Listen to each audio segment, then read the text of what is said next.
জয় তারা, জয় তারা, জয় জয় তারা, জয় মা তারা। আজকে আমি তারা মায়ের মানে তারাপীঠের তারা মায়ের মূর্তি সম্পর্কে আপনারা সবাই জানেন, তবুও আমি বলছি, একটু শুনবেন।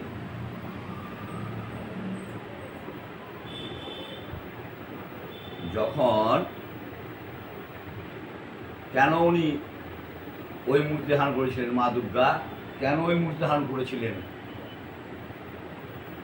শুনুন। যখন শিব হলাহল পান করে ফেলেছিলেন,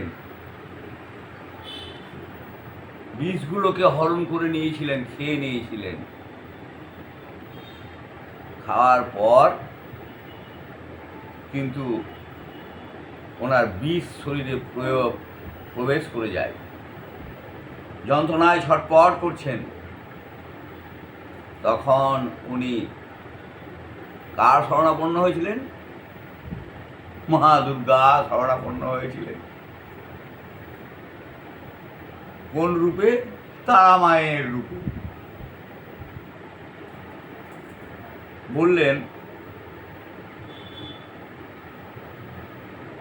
জয় তারা, জয় জয় তারা। মা গো, আমি তো আর ঠিক থাকতে পারছি না মা, আমার শরীর জ্বলে যাচ্ছে। তাই মা, তুমি আমাকে একটু তোমার স্তন পান করাও মা, খেলে হয়তো আমি সুস্থ হয়ে যাব। তখন মা দুর্গা তারা মায়ের বেশ ধরে বসে উনি শিবকে স্তন পান করিয়েছিলেন।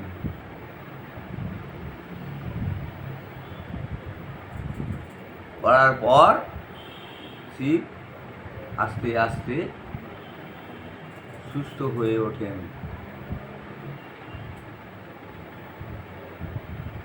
ওই জন্যে দেখবেন আমরা নীলকণ্ঠ বলি, শিবের এই কণ্ঠে ধারণ করেই উনি থাকেন বৃষ্টি হলাহলকে।